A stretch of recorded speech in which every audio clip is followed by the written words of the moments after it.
Ce soir, je vais vous amener un thème qui est à peu près assez facile à comprendre parce que nous le vivons tous les jours, c'est la Trinité. Et je me suis dit, c'est quand même pour nous qui sommes remplis de l'esprit, quelque chose d'assez facile à comprendre. Mais mettez-vous dans la tête de quelqu'un qui ne croit pas en Dieu. Il y a en mathématiques 1 plus 1 plus 1 est égal à 3. On est d'accord? La Trinité, 1 plus 1 plus 1 égale 1. On est d'accord? Je ne fais pas une erreur d'équation, je ne fais pas d'erreur en mathématiques. Donc oui, Dieu le Père, Dieu le Fils, le Saint-Esprit sont le même Dieu. Il n'y en a pas trois. Ils ne sont pas différents. Ce sont juste des personnes ou des personnages, si je peux me permettre ce terme-là, qui ont un rôle à jouer dans notre vie. Le Fils ne joue pas le même rôle que le Père ne joue pas le même rôle que l'Esprit, et l'Esprit ne joue pas le même rôle que le Fils. Et pourtant, c'est le même Dieu. Allez comprendre. J'ai fait quelques recherches, un petit peu. Et le mot Trinité, en fait, n'apparaît pas dans la Bible. Le mot lui-même n'apparaît pas. Il est utilisé pour la première fois au IIe siècle de notre ère par Tertullien, un théologien écrivain du second siècle de notre ère. Et pourtant, il faudra attendre encore 2 siècles plus tard pour que la théologie puisse prendre toute son importance. 4 siècles après Jésus. 4 siècles. Vous allez me dire, pour l'éternité, c'est pas grand-chose, 4 siècles. Ce n'est rien.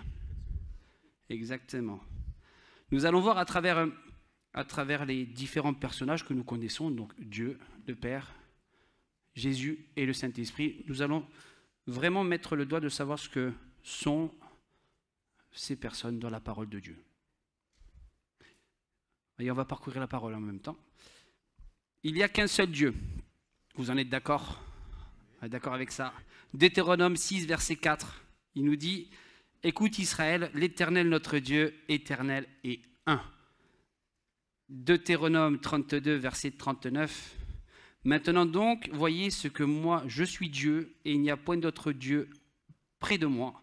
Moi, je fais vivre, je fais mourir, je blesse, je guéris, et personne ne délivre de ma main. » Personne ne délivre de ma main. Si le Seigneur a décidé ce soir de te faire passer par une épreuve, il n'y a que lui qui peut t'encourager. Même l'ennemi ne pourra pas te sortir de là. Mais l'Éternel, lui, il t'aide. 1 Samuel 7, verset 22. « Que tu es grand, Éternel Dieu, car nul n'est semblable à toi. Il n'y a point de Dieu en dehors de toi. » Bon, ce sont des paroles que vous avez l'habitude d'entendre, de parcourir, de méditer.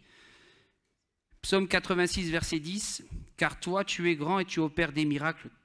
Toi seul, tu es Dieu. » Ésaïe 43, verset 10. « Avant moi, il n'a pas été formé de Dieu. Après moi, il n'y en aura pas. » Éphésiens 4, verset 6. « Un seul Dieu est Père de tous, qui est au-dessus de tous, parmi tous, en tous. » Un verset à retenir ce soir, c'est celui-là. Vraiment. Un seul Dieu est Père de tous, qui est au-dessus de tous, parmi tous et en tous. Qui suis-je moi aujourd'hui pour vous apporter ceci? Je ne suis pas meilleur que vous, c'est vrai, mais ces paroles, vous avez l'habitude de les entendre.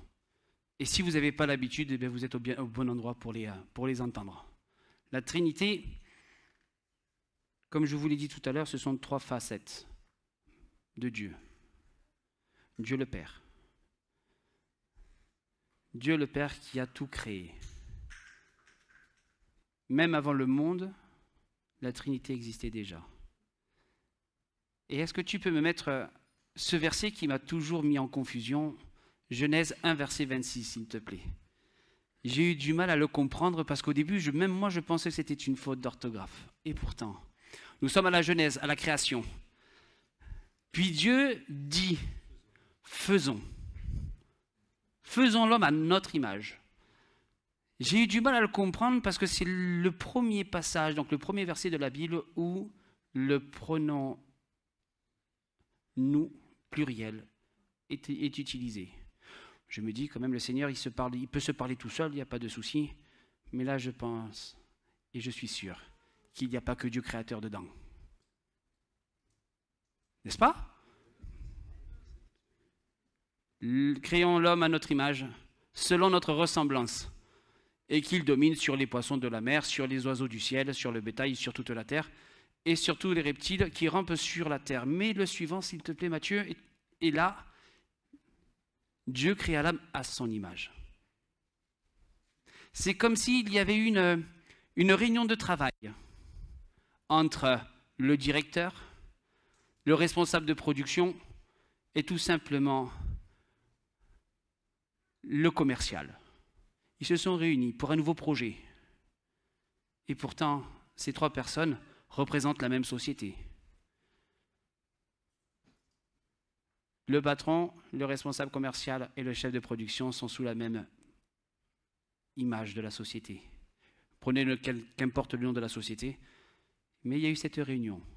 Et Dieu a fait l'homme à son image. Et je me dis que la Trinité, c'est à peu près pareil. Ce sont les mêmes et les mêmes personnes, mais avec un rôle bien spécifique. J'en discutais avec un frère dimanche, et j'avoue qu'il m'a mis de la puce à l'oreille sur un système, c'est que j'avoue que je ne loue pas le Saint-Esprit parce que, dans le sens où c'est pas lui qui m'a sauvé. On est d'accord? C'est pas le Saint-Esprit qui m'a sauvé. Non mais mettez pas...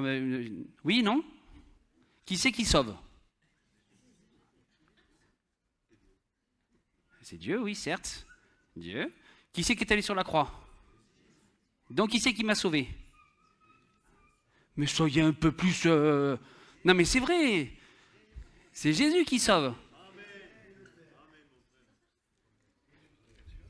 Mais soyons persuadés que Jésus est allé sur la croix. Est-ce que le Saint-Esprit est allé sur la croix? Par contre, est-ce que le Saint-Esprit doit m'accompagner tous les jours? Ah, vous êtes vraiment là un peu plus... Où est-ce que vous mettez Dieu dans tout ça?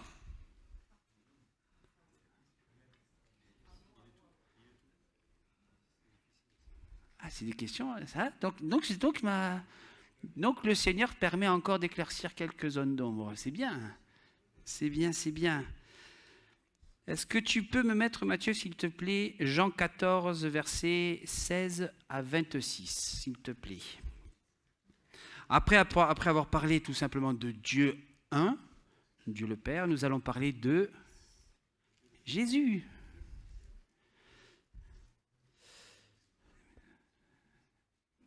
C'est bon? 16 à 26, s'il te plaît. Jésus nous dit, si vous m'aimez, gardez mes commandements, et moi je prierai le Père, et il vous donnera un esprit, un autre consolateur, afin qu'il demeure éternellement avec vous. L'esprit de vérité que le monde ne peut recevoir parce qu'il ne le voit point et ne le connaît point. Mais vous, vous le connaissez car il demeure avec vous, et il sera en vous. On va s'arrêter juste là parce que ce passage résume tout simplement notre vie. L'esprit de vérité que le monde ne peut recevoir, oui, si on imagine, Jésus est allé sur la croix, il a été mis à mort, c'était le plan de Dieu le Père, mais que le Fils a accepté. Pourtant, le monde aujourd'hui rejette tout simplement Jésus dans leur vie parce que pour eux, ils ne le reconnaissent pas comme sauveur. Mais nous, et c'est là où l'Esprit doit nous habiter, poussés par l'Esprit, nous devons leur démontrer que l'Esprit de vérité a bien existé. Je veux dire que même si, comment ça s'appelle, le monde n'a pas reçu et ne voit pas le Seigneur, c'est à nous de le ramener rempli de l'Esprit que nous avons. Mais l'Esprit que nous avons, c'est le même, c'est Dieu autant que Jésus, autant que Dieu créateur. Je vous rappelle un petit peu les choses parce que pour pas que je vous embrouille, déjà que moi des fois je m'embrouille tout seul. Hein? Non mais c'est vrai. J'aime bien, je garde mon ami, le fil conducteur avec moi parce que je sens que déjà que c'est pas évident. Jésus continue en nous disant, je ne vous laisserai pas orphelin, je viendrai à vous. Encore un peu de temps et le monde ne me verra plus.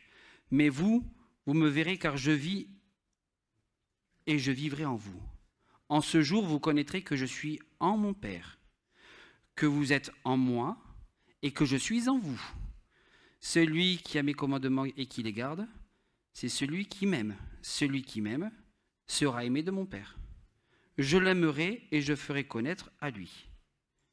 Jude, non pas Iscariote, lui dit, Seigneur, d'où vient que tu feras connaître à nous et non au monde? Jésus lui répond, si quelqu'un m'aime, il gardera ma parole et mon Père l'aimera.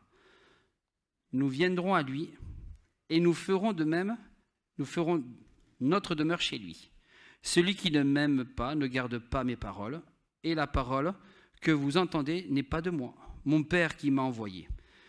Je vous ai dit ces choses pendant que je demeurais avec vous.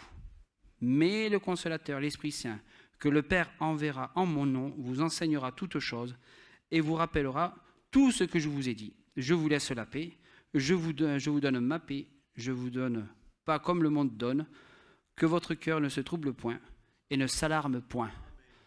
On arrive sur une situation où le Seigneur Jésus va aller sur la croix. Il le sait qu'il va y aller. Les disciples, c'est vrai, moi le premier, je me dis, mince, qu'est-ce qui va se passer si j'étais à la place des disciples? Nous, on a la parole de Dieu. On arrive à comprendre ce qui arrive, parce qu'on a tous les écrits qui sont là présents. Mais mettons-nous à la place des disciples pendant un temps. Ils n'ont pas le Saint-Esprit. C'est pas évident pour eux de comprendre que Jésus doit aller sur la croix. Est-ce que quand nous avons connu Jésus, est-ce qu'on a été capable de dire, il est allé sur la croix pour moi? Moi, la première chose que j'ai pensé quand j'ai entendu ça, je me suis dit, un peu comme un petit peu les gens qui étaient devant la croix. Si tu es le Fils de Dieu, sauve-toi toi-même, éprouve-le-moi. Mais avec du recul, Jésus savait qu'il fallait qu'il passe par là. C'était obligé. Sinon, nous ne serions pas là aujourd'hui en train de méditer la parole de Dieu. Mais ce qui est intéressant, c'est qu'il a déjà, et il sait que l'Esprit Consolateur va arriver. Il est obligé de mourir pour que l'Esprit lui vienne. Une autre facette qu'on verra après de Dieu. Et ce qui est agréable, c'est que même si c'est sa mission, il est confiant. Je me dis, moi, si je dois aller mourir sur une croix, la première chose qui m'interpelle quand même, c'est que j'ai pas envie d'y aller, en fait. J'ai pas envie d'y aller. Soyons francs, vraiment. On ne peut pas prendre la place de Jésus.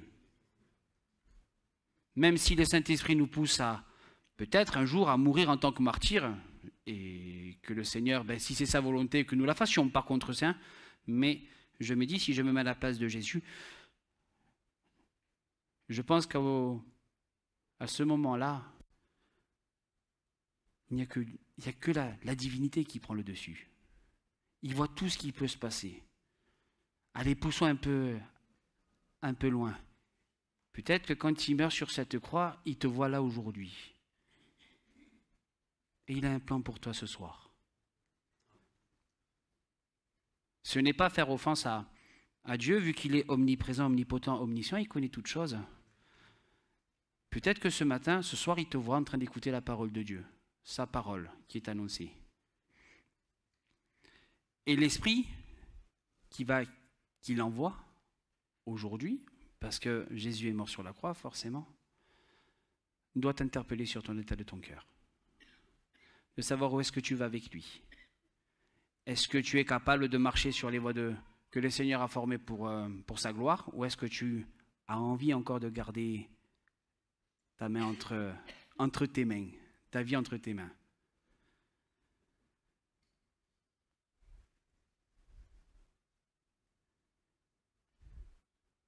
La Trinité, quand même, est une vérité qui nous donne la possibilité, tout simplement, de mettre notre foi en action. Comme je vous l'ai dit tout à l'heure, essayer d'expliquer à quelqu'un du monde que trois personnages et le même Dieu, s'il n'y a pas la sagesse de l'Éternel ou s'il n'y a pas l'Esprit qui nous éveille, c'est pas évident et c'est très incompréhensible pour les gens. J'ai eu beaucoup de mal à comprendre cette doctrine parce que pour moi c'est logique, c'est normal. Mais essayer de mettre des mots sur cette doctrine-là, pour moi, était très difficile parce que, eh bien, comme je vous l'ai dit tout à l'heure, je prie mon Dieu, je remercie le Seigneur Jésus et que son esprit m'accompagne au quotidien. Mais je me vois mal tout simplement à demander autre chose parce que l'esprit me suffit pour avancer. Mais en attendant, et pour vous expliquer les choses, nous allons continuer à travailler avec la parole et tout simplement, à travers tous ces textes que je vous ai lus, et pour vous démontrer que la doctrine est bien réelle, dans l'Ancien Testament comme dans le Nouveau, elle est visible. Vous pouvez lire la parole de Dieu. L'Ancien Testament et le Nouveau ne se rejettent pas, au contraire, ils se complètent. Dans l'Ancien Testament, la vérité révélée de Dieu devait se maintenir dans les environs païens et rien ne devait affranchir le concept de unicité. Unicité, ça veut dire unité, simple, uni. De Dieu, ainsi que dans l'Ancien Testament affirme que Dieu est unique, mais que certains passages de Dieu, sa parole, son esprit, agissent ensemble. La terre a été formée et vide, il y avait des ténèbres à la surface de l'abîme, et l'Esprit de Dieu se mouvait au-dessus des eaux. Genèse 1, 2. Déjà. Dans l'Ancien Testament, il y a aussi la relation avec Israël. Ésaïe 63, versets 8 à 10, il avait dit « Certainement, ils sont mon peuple, des enfants qui ne seront pas infidèles. Il a été pour eux un sauveur. Dans toute leur détresse, ils n'ont pas été sans secours. Et l'ange qui est devant sa face, les a sauvés. Il les a lui-même rachetés de son amour, de sa miséricorde, et constamment il les a soutenus et portés aux anciens jours. Mais ils ont été rebelles. Ils ont attristé son Esprit Saint, et il est devenu leur ennemi. Il a combattu contre eux. On parle, vous allez me dire, oui, c'est le peuple d'Israël, mais je me mets dedans. Je suis désolé. Je me mets dedans des fois. Parce que je me dis que le Seigneur m'a sauvé. Mais combien de fois je peux attrister son Esprit Saint? Il ne faut pas grand-chose, hein? Je veux dire, mon voisin me casse les pieds. Ça peut arriver, hein? Mon voisin me casse les pieds, je dois aller le voir et au lieu de lui dire gentiment, calmons-nous, essayons de trouver un terrain d'entente, je monte les points, je monte le ton. Mais là, le but est manqué. Et ça serait bête que Jésus revienne à ce moment-là. On en rigole, parce que c'est un peu facile. Si Jésus revient ce soir, que nous puissions ne pas attrister son Saint-Esprit, mais que nous puissions le réjouir, tous autant que nous sommes.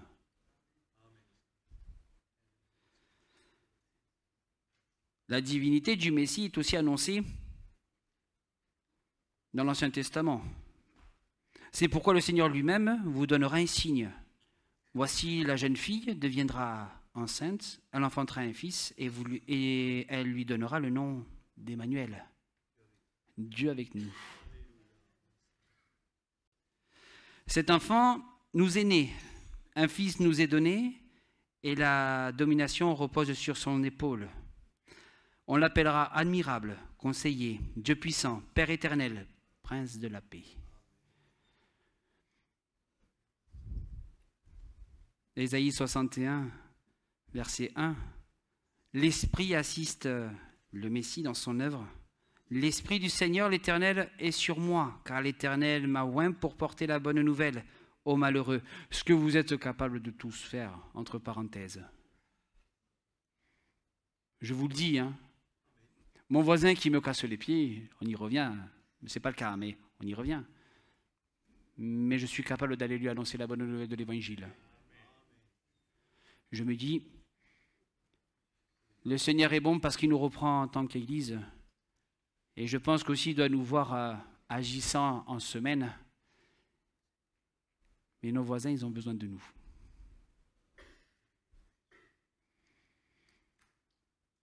Il m'a envoyé pour guérir. Les anciens et les pasteurs ne sont pas là que pour ça. Vous êtes là aussi. Une parole de l'évangile et vous pouvez guérir votre voisin.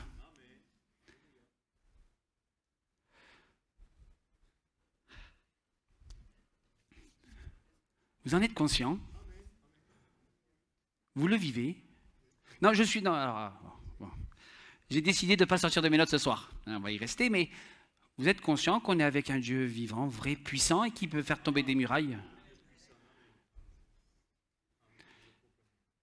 De temps en temps, je me dis que le monde se rassemble autour de grands événements qui ne sont qu'éphémères. Et pourtant, et je me dis, et je vous l'ai déjà dit, mais le monde nous donnerait des leçons sur certaines choses. La passion qu'ils ont pour leur passion, on devrait avoir la même pour Dieu. Quand nos parents, quand on y pense, nous ont donné, nous consolent, nous font du bien, ou quand nous faisons du bien à nos enfants, nous sommes heureux de le faire. Et nous sommes reconnaissants parce que le Seigneur nous aide dans ces conditions. Mais pourquoi? Pourquoi? Ah, c'est peut-être moi qui suis trop flamme ce soir, je ne sais pas, mais pourquoi on n'est pas aussi vaillant qu'eux? Vous comprenez ce que je veux dire? On est sur une terre de rugby, ça tombe bien, c'est pas ma passion, c'est pas la mienne. Mais quand je vois que tous les 15 jours, le stade du CO est rempli, qui vente, qui neige, ils sont là. Ils sont là. Il y a, pour ceux qui ont fait l'armée, il y a un conflit quelque part, qui vente, qui pleuve, qui neige. L'armée est dehors. Et nous, je vais y aller avec des pincettes, je vous le dis. Et nous, que nous disons qu'on l'appelle admirable conseiller, Dieu puissant, Père éternel, Prince de paix, eh bien des fois on est assis sur notre chaise. J'ai dit que j'allais avec des pincettes ce soir. Mais c'est là que c'est triste. Si l'Éternel nous reprend à chaque fois en nous disant « Je préfère que tu sois froid ou bouillant », c'est qu'il voit aussi que nous sommes tièdes.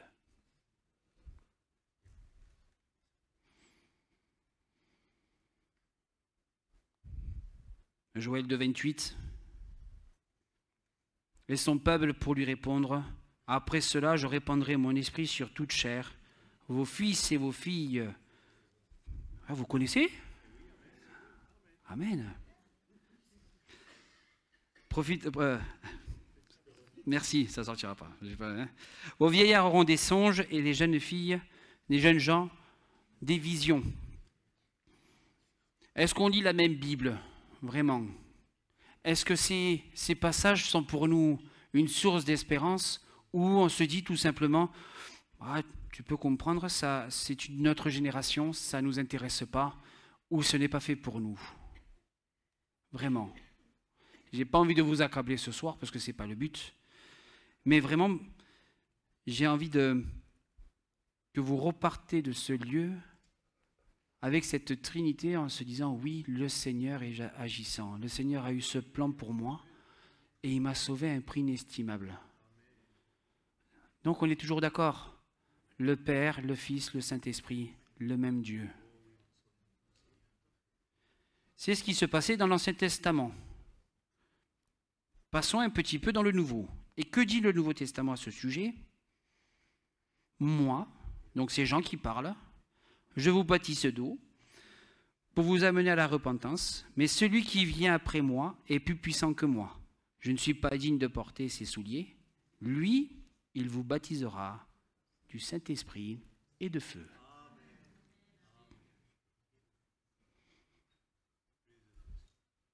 La naissance et le baptême de Jésus sont tous deux associés à la Trinité.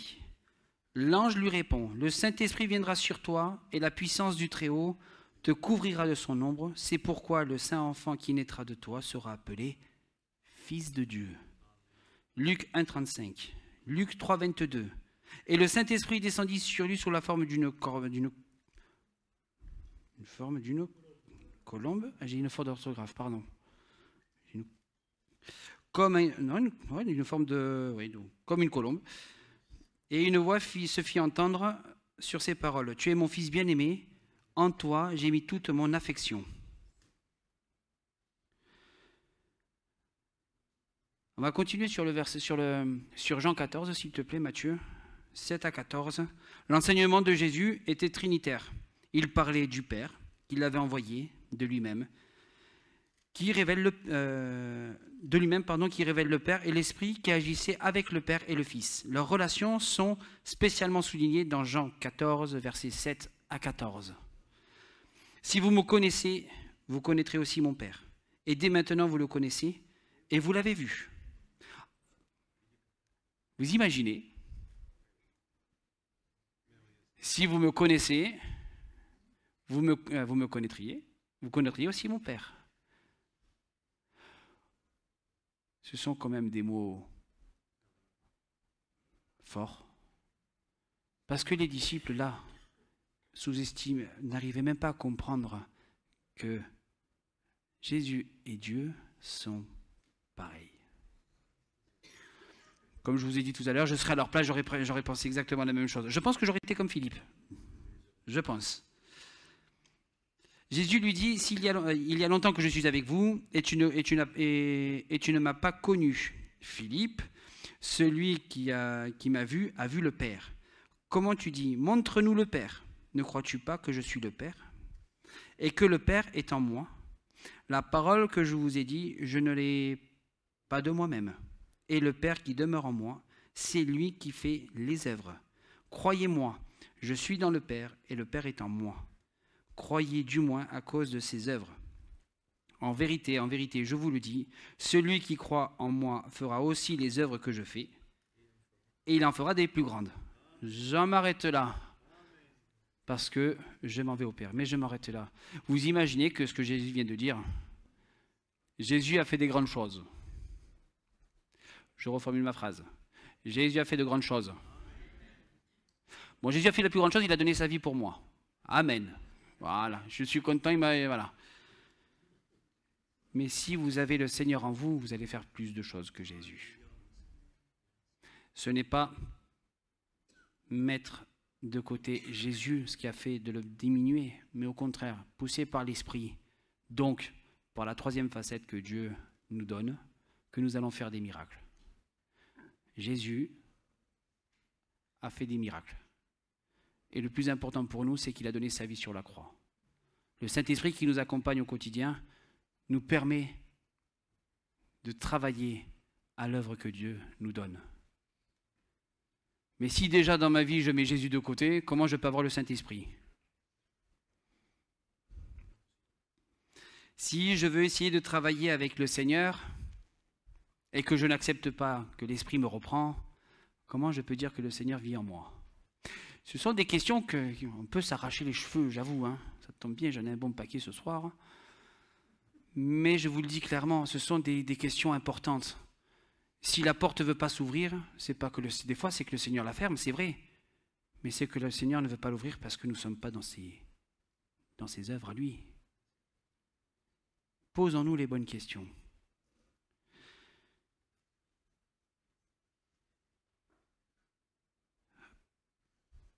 Parce que je m'en vais au Père, voilà.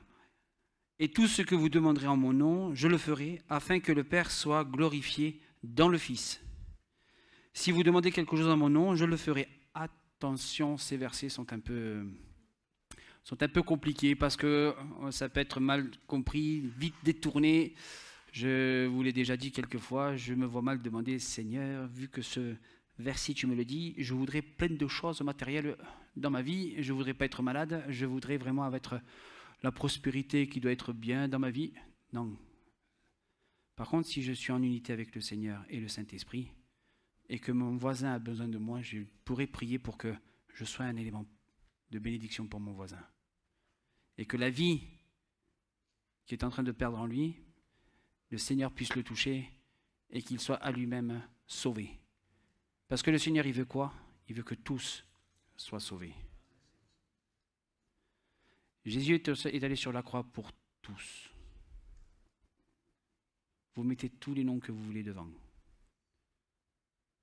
Le Seigneur Jésus est allé pour eux, lui aussi.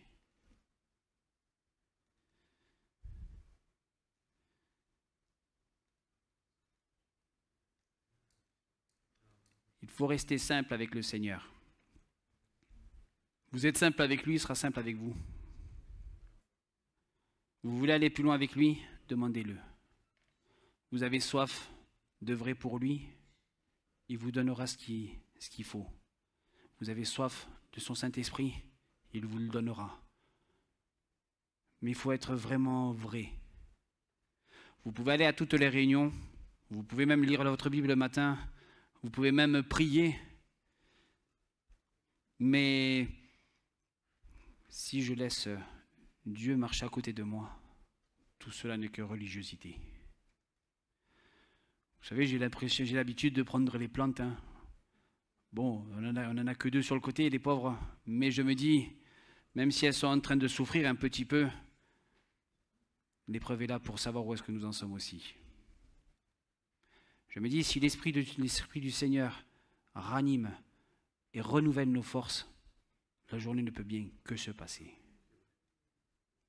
Elle ne peut bien que se passer parce que ce n'est plus moi qui vis, dira Paul, c'est Christ qui vit en moi. Et je me dis, ce genre de passage, si vous ne les vivez pas, mais enlevez-les en fait. Vous pouvez prendre, c'est dur, mais vous pouvez prendre toutes les lettres de Paul, vous pouvez les déchirer parce que Dieu nous demande de vivre simplement. Vous imaginez, quand même, quand on voit Paul ou Pierre qui est allé en prison, non pas parce qu'ils ont fait quelque chose, mais parce qu'ils ont prêché la bonne nouvelle.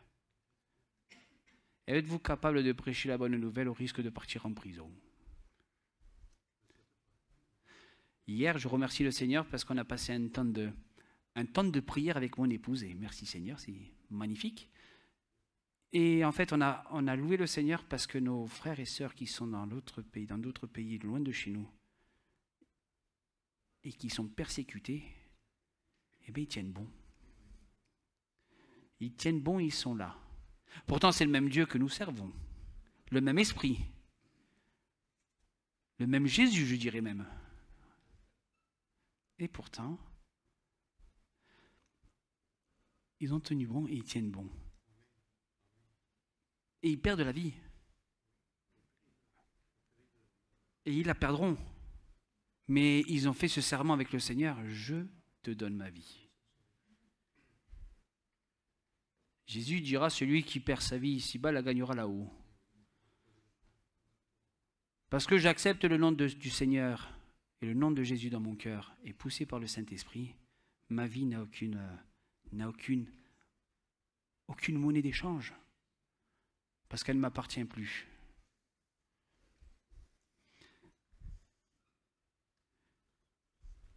Pour continuer, la doctrine de la Trinité signifie que Dieu peut se révéler et se communiquer. Elle s'est révélée à vous, vous pouvez la communiquer à ceux qui vous entourent. Je ne dis pas que ça va être facile.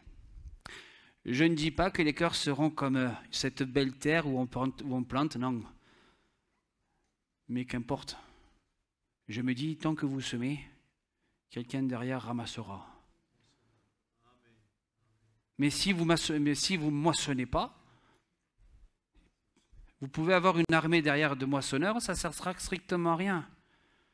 Par contre, si on a toute une armée qui sème, il faudra des régiments derrière pour récolter. Et vous savez que la nature, elle est tellement bien. On travaille le jardin à la maison. Et en fait, on s'est rendu compte qu'on s'est retrouvé avec plein de tomates qui se sont auto-semées. Merci Seigneur, quelle belle image. On n'a rien fait. On n'a rien fait. Et pourtant, les tomates sont là. Il n'y a pas besoin d'avoir des longs discours. Mais il y a juste besoin d'avoir un mot, une attitude. Suivre les conseils de Dieu. Et suivre le Saint-Esprit qui nous guide. Même avant la création, le Père et le Fils et le Saint-Esprit étaient déjà là. Maintenant, nous prions notre Seigneur nous remercions notre Seigneur d'avoir envoyé Jésus, son Fils, sur le bois de la croix. Et le Saint-Esprit nous aide tous les jours à être dans la présence du Père. Et nous transforme pour devenir semblables au Christ. Et cela doit durer toute notre vie. J'avoue que ce n'est pas un programme forcément assez facile. Mais la récompense derrière est immense. Parce que même si ma vie aujourd'hui ne vaut pas grand-chose aux yeux de ce monde, mais aux yeux de Dieu, elle a une grande valeur. Parce que le Seigneur ne voit plus moi, mais voit son Fils qui vit en moi. En lui, vous avez aussi, après avoir entendu la parole de la vérité, l'évangile de votre salut. En lui, vous avez cru et vous avez été scellés du Saint-Esprit qui avait été promis, lequel est un gage de notre héritage pour la rédemption de ceux que Dieu s'est acquis à la louange, à sa gloire. Éphésiens 1, 13, 14. Donc pour finir, restons simples. La simplicité vaut mieux que les grands discours. Votre voisin qui est à côté, bénissez-le. Parlez-lui de Dieu. Poussé par le Saint-Esprit, vous allez faire tomber même des murailles plus grosses que Jéricho, j'en suis sûr et certain, non pas pour votre gloire, mais pour la gloire de Dieu. Et c'est surtout que dehors, une grande nation vous attend, pour que eux aussi, ils aient le salut. Et vous êtes prêts à les semer parce qu'il va y avoir du travail. Je ne sais pas quand est-ce que Dieu revient. Ça, je ne sais pas. Quand est-ce que Jésus revient, j'en ai pas la moindre idée. C'est vrai, ça fait 2000 ans que nous entendons qu'il revienne bientôt. Mais il reviendra bientôt, ça j'en suis sûr. C'est la seule chose que je peux vous dire. En sachant qu'aujourd'hui, oui, le Père, le Fils et le Saint-Esprit sont le même Dieu.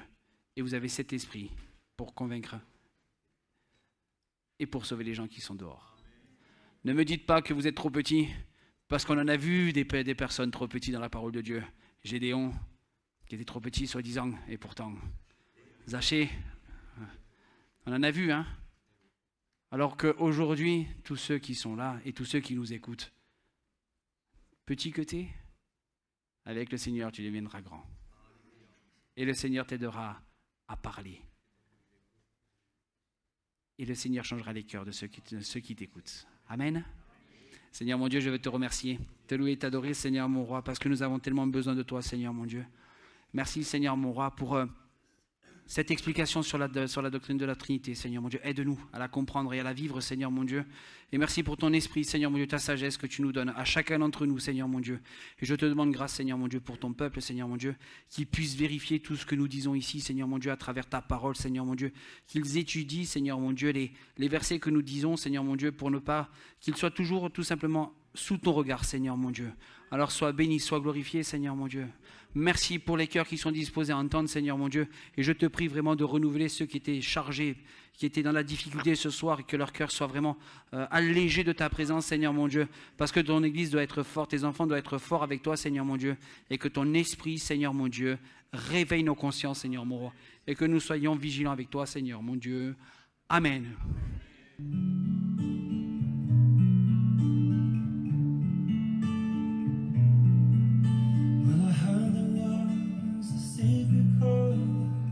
David played and he plays the Lord, but you don't really care for music, do ya? Well, it goes like this, the fourth, the fifth, minor fall, major lift, the baffled king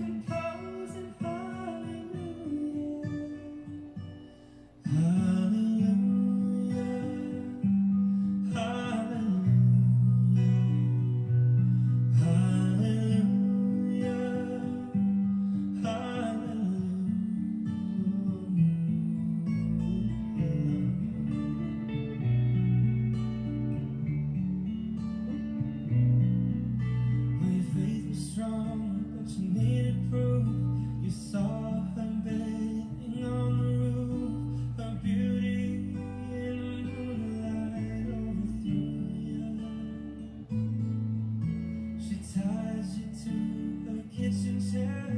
She broke your throne.